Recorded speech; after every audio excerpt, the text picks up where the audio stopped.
Hey soccer friends, I just want to give a shout out to our partner, Team Player. They are changing the game on how you find the perfect soccer team for your player. Parents, this means no more endless social media scrolling to find information on teams. With Team Player, everything you need to know is just a few clicks away. It's simple, straightforward, and lets you find the best coach and team for your player without any of the usual headaches. And coaches, we all know how tough it can be to get your team noticed, but when you subscribe to one of Team Player's team plans, you instantly get access to set up an online team profile that allows you to reach more potential players and showcase what your team is all about. It's super easy and lets players and parents see why your team could be the right fit for them. And if you sign up using the promo code PITCH, you can try any team plan free for 1 month. So whether you're managing a team or searching for one, come on over to www.teamplayer.us. That is TEAMPLAYR.US. And come give Team Player a look. Family-owned Soccer Innovation is your go-to source for top quality equipment. Whether you're a player, a supportive family member, or a dedicated coach, they have everything you need to elevate your game. For players, their innovative equipment are designed to boost your skills and performance on the pitch. From their agility cones to their portable goals, they have you covered. And family members, they offer durable equipment that's built to last because we know your support is critical to your player. Coaches, trust me, they can provide the equipment you need to run effective training sessions and shape the next generation of soccer players. Visit Soccer Innovations at soccerinnovations.com to start elevating your game with them. And if you use the code PITCH, PITCH, you can receive up to 10% off your next order.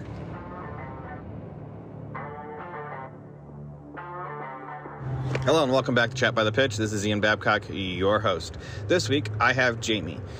Jamie runs North Texas versus the World, and we sat down to talk about youth soccer in general. It was not very specific to the DFW Metroplex. It was just two dads sitting down and having a conversation about this game that we both love. We both care about our kids for, and we really do have a passion for the game, even though neither one of us played it. And it was a fun chat. So let's start this chat and head to the pitch.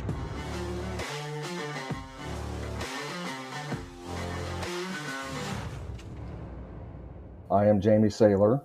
My soccer background, I can't say that I have a soccer background. I am a baseball player. I grew up playing all sports and really didn't get into the soccer community until my kids started not liking baseball anymore, which was definitely a punch in the gut because, like I said, I came from a baseball background, and my kids were going to be the next Jamie Saylor, but better. They were going to get to the big leagues, and my oldest, he just didn't have it in him. Started learning about this crazy game. And luckily I got to be around some good people, and then started this North Texas Soccer versus the World Facebook group. And really it took off how I thought it would, because we had done pretty much the same platform on the baseball side. And it's been pretty beneficial. It's been a little bit of a headache sometimes, but at the end of the day, I've really met some outstanding people, made lifelong friends through the site. And yeah, it's just a good community, as long as I just keep my thoughts to myself sometime. I guess that's the best way to put it. Never played soccer, played it on the school ground, but that's about it. That's Too awesome. much running for me. Do both of your kids, how many do you said? Yeah, I think you said two boys. Do they both play soccer now, or do they stick with baseball, one stick with soccer, or? Yes, sir. No, both of them play. I've got a 2000 Cash. He's with BVB ECNL with Coach Kevin Smith. And I've got a 16-year-old, Cade, who is now with BVB and Coach Drew Wright. on the ECNL team there. So they both gave up baseball usually, or I believe it was right after the first year kid pitch, where basically everybody, if you're going to quit, usually that's when they do because it's just too boring of a sport. It takes a special kind of stupid to play baseball. Put it that way. It takes patience to play baseball. That's the one thing I love telling my son. You weren't patient enough to play baseball because he gave it up about the same age. He was about 6, maybe 5, but probably closer to 5. He did one season, maybe 2 seasons of baseball with I-9, and or the other coach was, and he goes, "I hit the ball. I can only run one base. What's the point of this?" And because You hit it further. he would hit it to the outfield, but they wouldn't let him run more than one base. And he goes, "There's no point of playing this." And I go, so I went back and did my research. Like, oh yeah, you can run as many bases until they pick up the ball. And he was hitting it into the outfield at 5 years old. So he goes, "What's the point?" But most coaches stop them at first or make a big deal about them stopping at first. And he said, "I don't want to do this." He didn't complain yet, and then it turned winter, and he already played one season of soccer, and he wanted to try it again. And my wife and I turned to each other, like, we don't want to do this outside. So went indoors, and rest is history. He's tried football. Football has the same reasoning. One person makes a mistake, it's done. Because it's not constantly going. Basketball was the closest he has been to it of constant movement, and I don't know why. Maybe it's not big enough. I don't know. He doesn't enjoy it as much. Yeah, I don't. I always kid around with my wife. Sometimes I'm like, I don't know how the heck I produced 2 soccer players, pretty decent soccer players, and I'm like, my DNA is not soccer; it's baseball. We're gonna have to get a new DNA test or something. They love it. They love their coaches, and it's just, as parents, we're gonna do whatever we can to make their sporting and academic experiences as good as possible. Right. And so, did you start North Texas versus the World? Because you said it's similar to the baseball platform that you started. Did you start this because of your boys, or did you start it because of a group of friends thought it was a great idea? No, I was an admin moderator on the North Texas baseball site for about 5 years. So I saw the growth and and really what it was good for. It was good for kids that in certain areas they needed a place to play.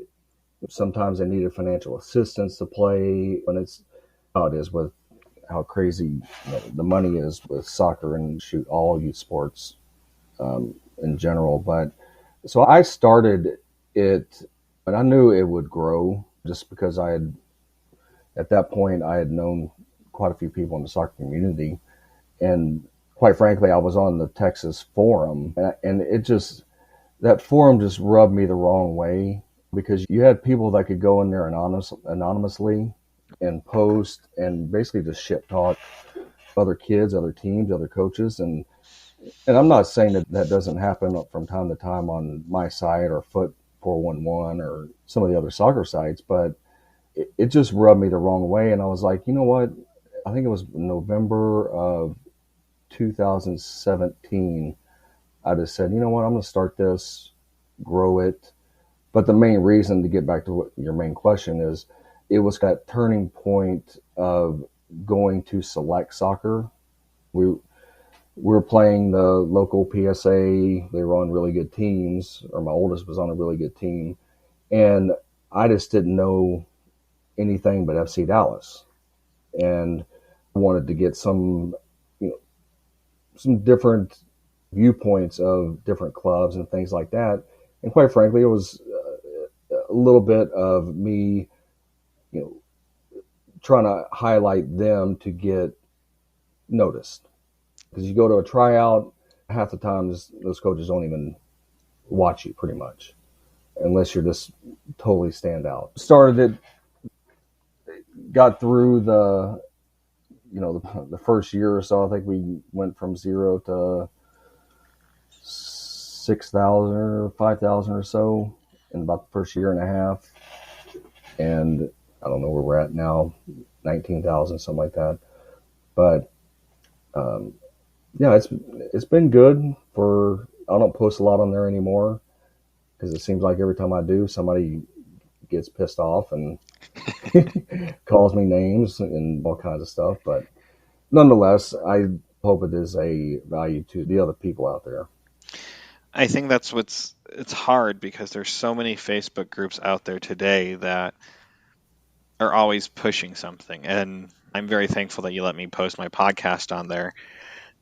It truly is a site where you can go ask a question and not worrying about being, I guess there might be being clowned on, might be a way of putting it, or teased or poked fun of, because so many people are new to the game. I don't think people understand, thinking back to when they were first introduced or when they were first part of the soccer community. Not everyone was born and raised in this game, especially here in the States. And yeah, I had 3 months of soccer. That's all I played in high school. And so when someone goes on there with a genuine question and the first thing is someone poking fun, it's a very quick turnoff. And that trying to have a positive message in the community is so important. You can ask genuine questions and you'll get some smart aleck comments or someone with the gif of someone eating popcorn waiting for the responses. But I think at the end of the day, if you're trying to keep it a positive influence in the community, people tend to be more willing to ask questions and be willing to accept some criticisms for their lack of knowledge. But at the same time, so many groups have turned into I want to be a helpful group, and all of a sudden it turns into the complete opposite. You ask a question and you're being ridiculed because you don't know the answer, and it's sad. But I see a lot of questions pop up. I see a lot of positive messages on North Texas versus the world and people asking questions. So with that being done, have you guys been able to foster more of a fostering of a more of a community and people willing to interact more? Having your own page, you get to see the stats. Yeah, there was a period of time, probably about a year ago, maybe a year and a half ago, that the interaction was a lot more than what it is right now. And some of that is self-induced because I don't like censoring anybody. If if you want to be an a-hole and let people know that, hey, that guy's an a-hole, and I I never censored them, and quite frankly, it was good for people joining. But about a year and a half ago, I had to say, look, if you want to do all that trash talking and all that stuff, go over to Foot 411. Right. David and them would gladly have you. Nothing against those guys. I like all those guys. It's just I didn't want the headache. There was a couple times where people were getting slandered and things like that, and threatening me for running the site about you better take this down, blah blah blah. I'm going to call the cops because this person is a typical. Excuse me for using this phrase, but it was a typical Karen. That was it. Just you can't say that about our team. And I'm like, look, they can say whatever they want. It's a free. You have your freedom of speech. If you don't like it, and this is what I used to say, you might need to go somewhere else. Whenever our first site first started, I was a younger dad with basically younger kids. I was that person, like when we were talking about pre-show about yelling at the games. Kid didn't have a good game, he'd get a scolding. Been in verbal confrontations with other dads. I always say there's one person that him and I just did not see eye to eye, and I don't mind saying it's Paul Munson. Luke, his son, is an outstanding player. Paul and Didi are great people, but we were both young.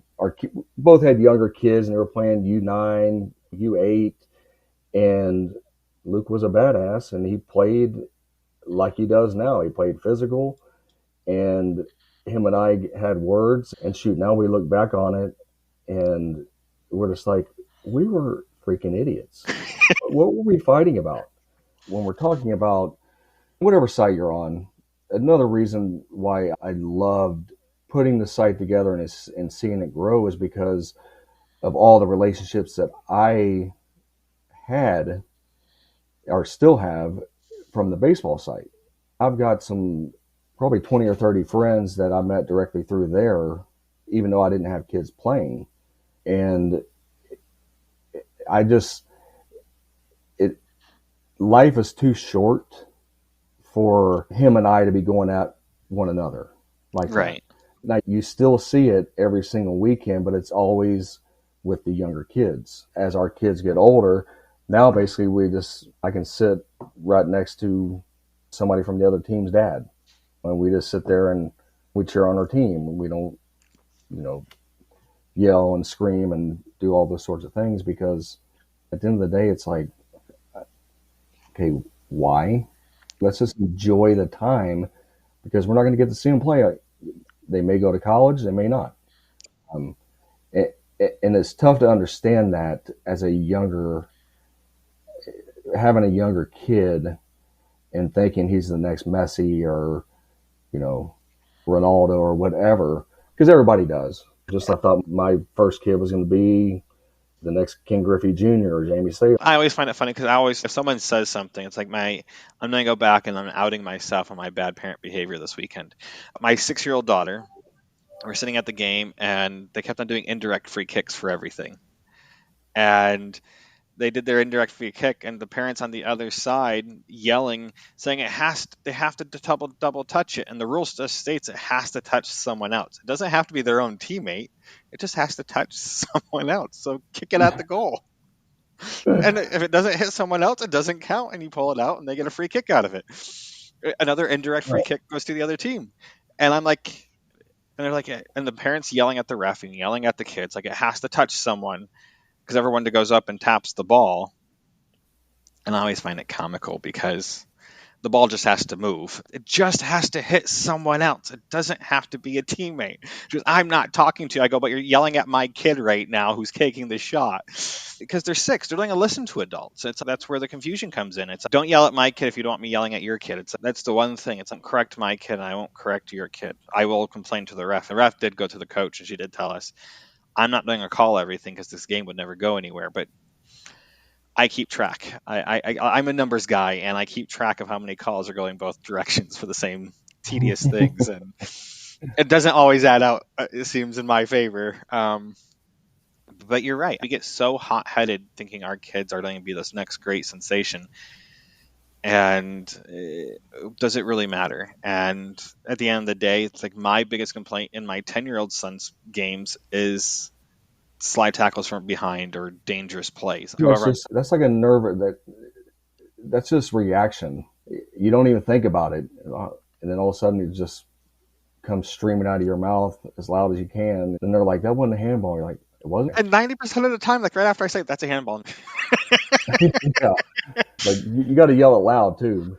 I'm saying like I drive my wife crazy because I'll commentate the whole game to her and drive her nuts. But as a parent, that's the things like we do. We're looking at this as our society, and you have a platform where you can truly help people. And parents like me, parents go on there and ask questions and learn. I know that I have gone on there and asked questions because of my lack of knowledge of the game and wanting to seek advice and counsel from someone else or say, ha, I was right, or dang it, I was an idiot for even having this train of thought, thinking I was right. And I will say that you do have that there where it is a place where parents like me that have their moments of stupidity on the sidelines then go and ask questions or get an opinion. And you talked about making friends. There's so many people I have met because of North Texas versus the world People became just need to friends. realize, especially the younger groups, as long as your kid's going to play soccer,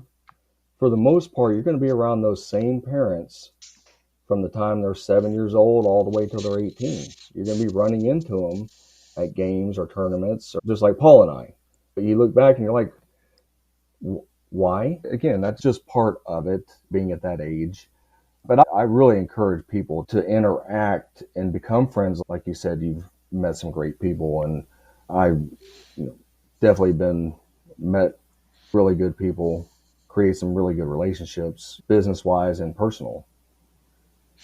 And I think going on to a forum like North Texas versus the World, you do have it's intimidating at first, and once you get a few comments out there, you realize people aren't going to attack you. They genuinely do care and want to share their opinion. So, with that being said, you have a baseball background, and how does that compare for all the other parents? Since you have your kids are much older than mine, or 4 years older than mine, and roughly 6 years difference in age. How does it compare as a parent then watching the game? Because I understand baseball, I understand wrestling, but I had to learn soccer, and as an athlete yourself. It's funny, me and a couple of parents were talking about this the other night because I coached baseball, played professionally for 10 years, and I also coached probably for 20 years. From you start them young at 5 all the way till they're roughly, 12. Baseball parents are crazy, even more crazy than what soccer parents are, in my opinion. I've been around both of them, and all we did was play tournaments. We didn't have a league. On Sunday, there might be 5 games that you have to play. The longer the game goes on, or the further you get into the bracket, parents probably are out drinking in their car. It just gets really bad toward the end of the tournament. We always kidded around on the baseball site about Monday morning fight because every single Monday morning somebody was getting in a fight, like talking about little Johnny threw 200 pitches this weekend. I was the lightning rod on that site. I would just call out coaches and parents for letting their kid throw, and not even kids that I played against, not even teams that I played against, but it's a different breed, very similar, but I would say the baseball people, and I think people that have kids playing both would probably agree with me. Baseball parents are way more than a handful, to say the least. My mind, because at the end of the day, I feel like youth sports in general have gotten out of hand. I've watched enough of these videos online, and they all have the craziest. Mine mostly show up because most of my Facebook feed is soccer, and so you only see soccer. Every now and then I'll come across the officiating page, and you'll see multi sports come across. When my son played KYA basketball, we had a parent storm the court over something It does. silly, and they're thinking that little Johnny's going to be the next Michael Jordan. And I'm like, it's funny because I say this about parents that were for basketball, but here I'm the same parent for soccer, so I can't really say much. But it's funny, it's comical because it's full circle when you're watching it and seeing it go down in front of you. So, how do you see? You've had 20 plus years of coaching, you said, with baseball. My gosh. How do you see development then as a parent between the two? Either you're a coach and you can coach any sport. A great coach can coach any sport just because they understand how to teach. It doesn't matter if you can do it well yourself, but if you can teach the fundamentals, you can push them to the next level. Comparing it to baseball, because that's a great example, because most people in this country understand baseball and football and basketball more than soccer. How do you view the game then as a parent slash coach then?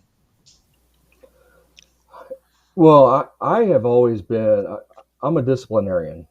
So I want my kids to be around coaches that are going to be disciplined. And if Kevin Smith, he is a hard ass, but I tell you, both my boys love him.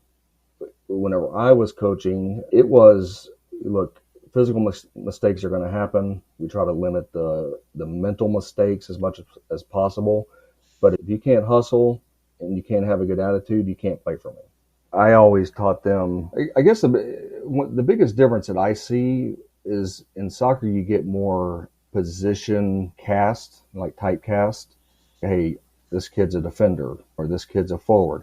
Now, granted, if you're slow, obviously you're not going to be a forward for the most part.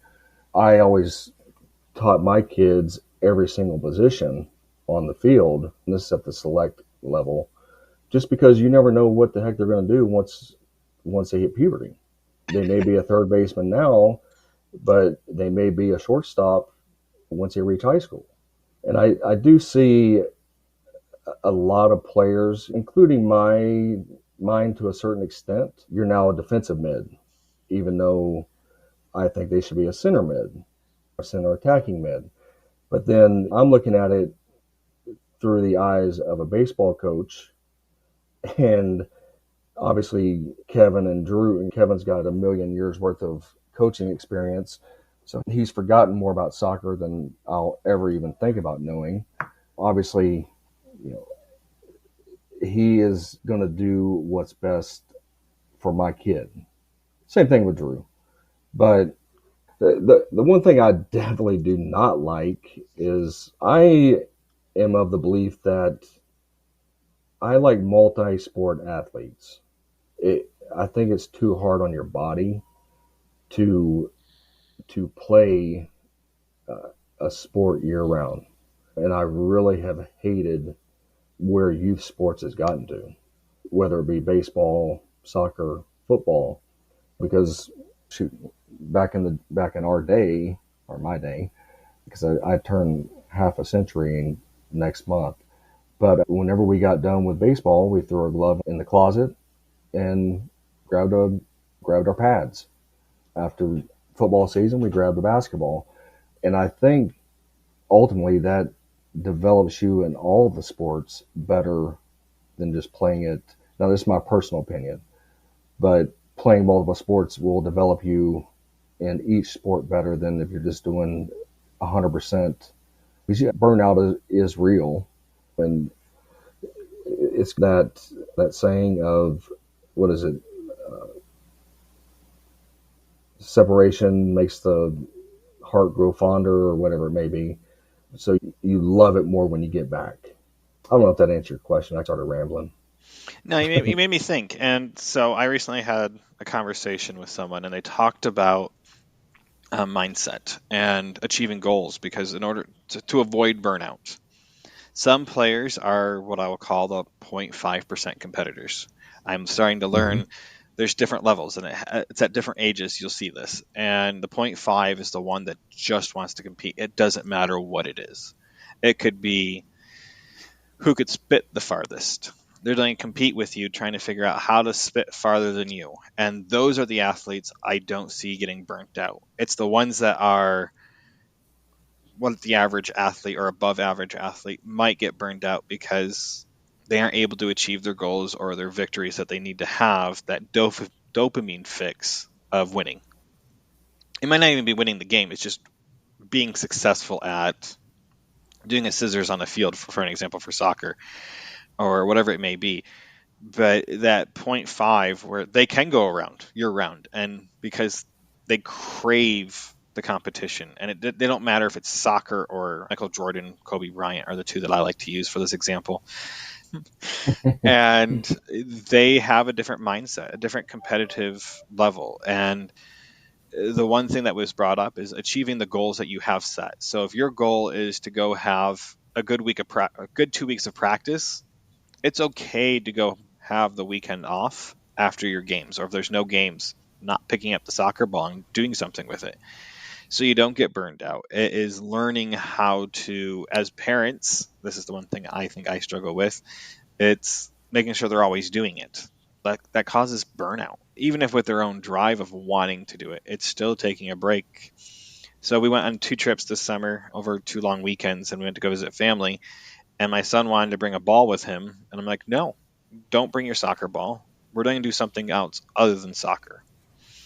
As for me, that was a very hard thing to say to him because I love the game. I love watching him play, and I want him to achieve his goals. But at the same time, taking those healthy breaks are important, and learning how to step away so you don't get burned out, but also, like you said, absence makes the heart.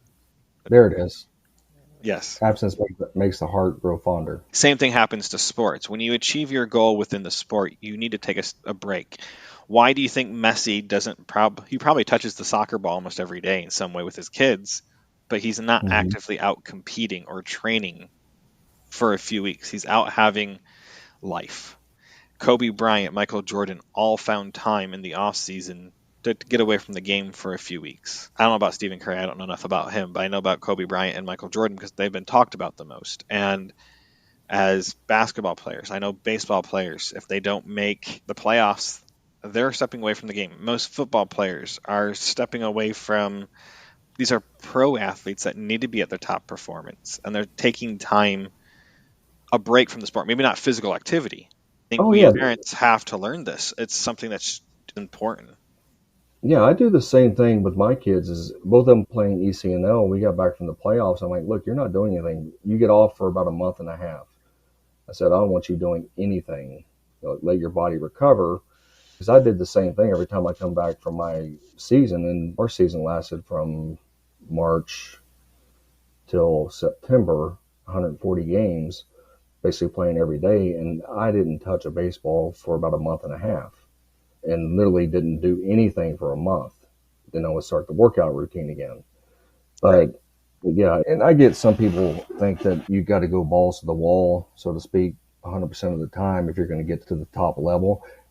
And to a certain extent, I can agree with that. Let's be honest with ourselves. How many of our kids, I just say, always use the DFW Metroplex. How many of the kids here, and I'll just say the 2010 age group, are going to go play overseas? Less than 1%? Yeah. Yeah, maybe. I guess there's some changes coming down with the colleges. I think that'll create some more college chances, but they definitely need their rest. And that kind of goes back to what I was saying before about playing multiple sports.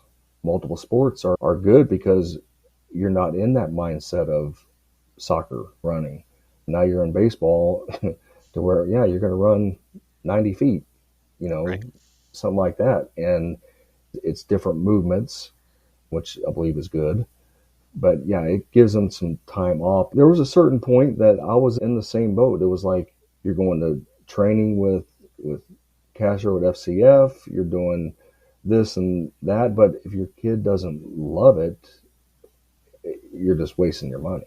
Or if they don't work at it when they get home from lessons and things like that. I think that's true. I think I was listening to Johan Croft's book recently, and he talks about taking breaks, but he's not taking breaks from playing soccer or touching the soccer ball. He's taking break from the competitiveness of soccer. He still go out and playing with his kids and working with his kids or coaching or doing something still with the game, but he wasn't actively involved. And I think that's, as parents, we need to, if they want to go out back and kick the ball for a little bit, that's fine. It's just, that's you. That's not coaches drilling on you, me, I'm drilling on you, your teammates. It's just going out and having fun. It's no different than when I was a kid. We played basketball from sun up until sundown. And let me tell you, I was the shortest kid in the neighborhood, and I was probably the worst basketball player in the neighborhood. But I still played, Yeah. and it was just something different. And I wanted to go play that. We wouldn't play soccer, but we'd play baseball or softball, like mostly softball because the ball wouldn't go as far, but or boom ball, whatever you want to call it. We make up our own games, but we'd always end up playing basketball. I played basketball with on an everyday basis. Went on to college to go play. It was just a way to fill our time and be active. And I think most of our society is so structured now. It has to be because there's so many things going on that we forget that they're kids. And I was talking to Right. a physio trainer, and he was telling me that when's the 2 times you see our kids grow? Do you know? Pardon me? When is the 2 times a year we see our kids grow? Probably in the off season and then at the start of the season. Yep, Christmas and during the summer, during the tryout time frame, and then again at Christmas because their activities slow down and the body knows like I'm slowing down.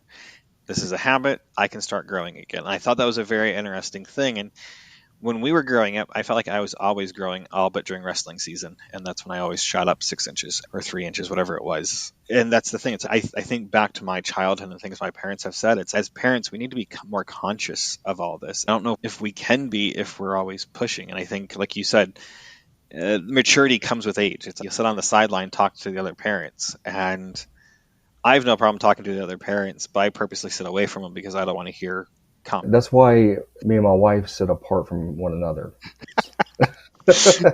I sound like And I you say sound the that half opposite of my kiddingly. family. I say that half kiddingly, but a lot of times I'm like, Julie, come on, scoot down, go over there. But no, with and it's not, to me, it's not just physical recovery. Every sport, and I come from a sport where it's probably 80% mental, 20% physical once you get to the level I was at. But these kids too, if they don't have it mentally, then it's going to be hard for them to make it, not just in soccer, but in life. And Yeah. that's what you brought up, structure. That's one reason why I've always tried to put, and I say put because I can't put my 16-year-old where I want him anymore because he makes his own decisions, but put them with the right coaches that have the same beliefs, the same type structure that I do. And I know we definitely got that with Coach Kevin. If you can't take it mentally, it's just going to be tough. It's going to be tough for you. And unfortunately, we live in a society, and these are personal beliefs, that we baby our kids too much. I call it the sissification of American kids. Again, I hate using these terms, but back in our day, we screwed up. We got a lick. The big giant football coach, he would take that paddle and swing back to El Paso and then come all the way through you. Now it's little Johnny was yelled at school. Mom's going to the school board or this and that. I'm like, it's just created a softer level kid, in my opinion. You talk about high school. I'll probably ruffle some feathers with that one. I But know, I get what you're saying. I remember our football coach in my high school. So I graduated in 2002. This probably happened in the early mid 90s when this happened. They did a cup check. How did he do it? oh yeah, He did it with a hammer. I've heard And stories and the kid like ended up that. on the ground, and the coach had to call the dad because the kid was physically ill from it. And the dad asked what happened. The dad goes, "Good, maybe he'll wear his cup next time." And that was the exact response. Yeah, And I was like, I tell my coach, if you ever yell at my kid, let me know if I need to help you more. If you need to, I want them to understand. It's the same with our kids' school teachers. It's one time my son got mad because he got yelled at school, and I'm like, what did he get yelled at for? I'm like, you deserve to be yelled at. And my wife agreed with me. It's not because we're going to take your side because you're our kid. At the end of the day, the coach has their job to do. The teachers have their job to do. And as a parent, if we want our kids to go to the next level, and this is where I find it funny, you sit down and listen to parents talk. And I have been on several different teams now, 5 or 6 different coaches we've came across. And it's interesting because some of these coaches are phenomenal coaches, just not the right moment for my player. It's like my player's not mature enough for you, or my hmm player does not mesh well with you. And I think it's finding that. But like you said, our players are becoming our athletes. A lot of our athletes are very passive. That might be the better word of using when it comes our to sissies, what was that? our sissies. Yes. And because when you compare it to the rest of the world, it's like I had a conversation one night and we're talking about coaches yelling at players. And I was given the stat by a college coach. And he goes, for every time I yell at a player, a hard yell, it takes me about 5 compliments to win them back. And if I Mhm. don't win them back in that practice, I've lost them for 24 hours. But at the same time, they need to know when they make a mistake, they made a mistake and they need to live with it.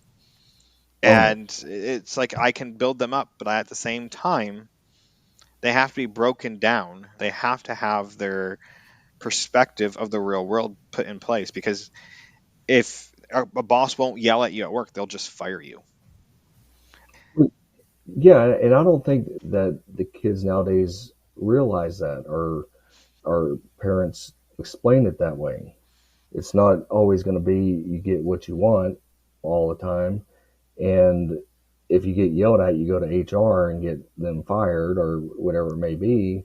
And it all goes back to the main reason why our kids are playing soccer, baseball, basketball, football. In the broad scheme of things, like we talked about before, not many people are going pro. Even a select few are going to go off and play in college.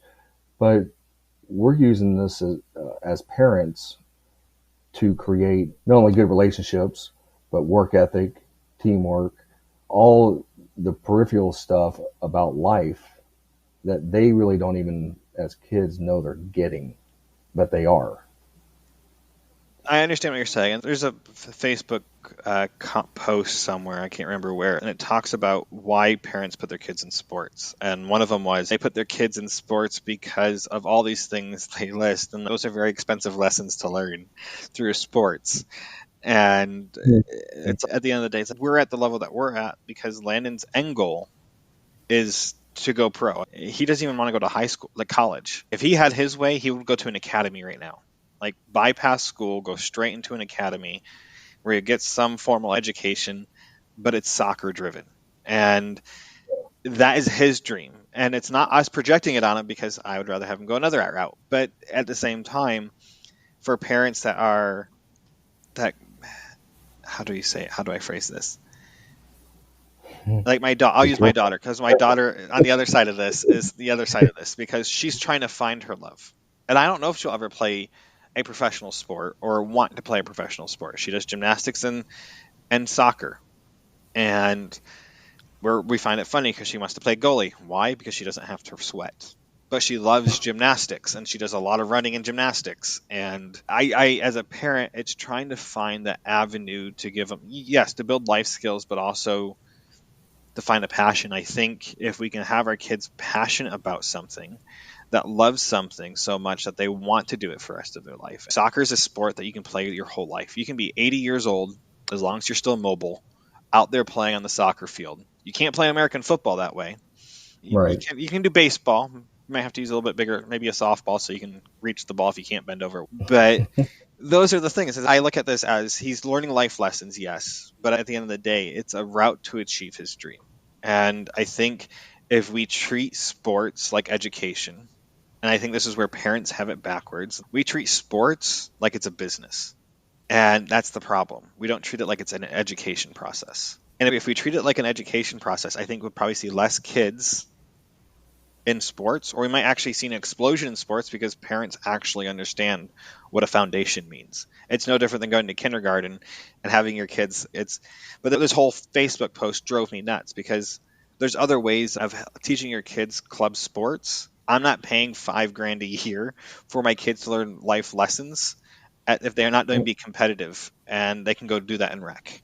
It's $150 per season, $300 a year, if maybe $450 if you're actually doing 3 seasons out of it. And that's the thing. It's yes, these sports teach them something, but at the same time, it allows them to achieve a goal. And I think that competitive drive is being sucked out of it. Yeah, and the competitive drive part, that stays with them the rest of their life. Right. Through their studies, through their work ethic, and things like that. It's tough to teach those things whenever you're not in a sport. You mentioned Michael Jordan and Kobe Bryant. Their work ethic was unbelievable. God did put his hand on them and say, I'm giving you the ability. Now, whatever you do with this ability is up to you. And that's, obviously why they're two of the greatest players ever, is because of their work ethic. And I think parents don't see that. They think little Johnny, little Susie will be the best at whatever the sport may be because their kids are playing it. And I look at it as a parent. My child's dream right now is to be a professional soccer player. It's not to go to college. It's not to get a degree in something or go get a trade in something. I'm not just saying throw college out there, but it is to go. His trade is with his feet. And how do you deny that opportunity? I think parents, like we said earlier, it's like every parent sees their kid as the next Messi. I don't see my kid as the next Messi. Cock. You don't want him out there screaming Messi. You want him out there screaming your last name or Landon or whatever you go by when you play the sport. And Right. I go, that's what you want to be. I go prove it then. Go prove to me that you're just as good, if not better, than these players that you admire. And I always share with him Jamie Vardy's story. I love his story. He was, 27 years old when he made his EPL debut and grinded it out every single day until he made it. And that's when players are declining, and he's there finally getting his chance. And most people don't realize what he sacrificed and what he gave up to be there. And I think we as parents have to take a step back and what are we willing to let our kids sacrifice for the love of the sport, for the love of the game, and trying to figure out what else is going on. Because I look at it as for my son, and that's how I look at it. I don't know how you look at it for your boys and what their dreams are, their aspirations. Is it a way to go to college? Is it a way to just to have fun with friends? Their son gave up playing soccer because they wanted to go to school to be a chef. And they weren't going to go take a roster spot from someone that's fighting for a spot to hopefully go to college. And he was 14 when he made this decision. Hey everyone, I hope you all enjoyed this week's episode of Chat by the Pitch. Jamie and I had a great chat this week. I broke it up in 2 parts. It's 45 minutes. Like I said, it was just 2 dads chatting. Not that often I get to do an interview like this. It kind of turned into just 2 dads talking. So tune in for next week's for part 2. Hey everyone, if you guys have enjoyed this podcast, have enjoyed what I've been trying to do, the messages that I'm putting out there, please give me some ratings, some stars on all the podcast sites that you listen to this on.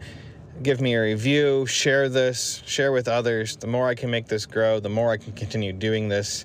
I'm really trying to make a difference in our soccer community. So I hope you guys have enjoyed all this.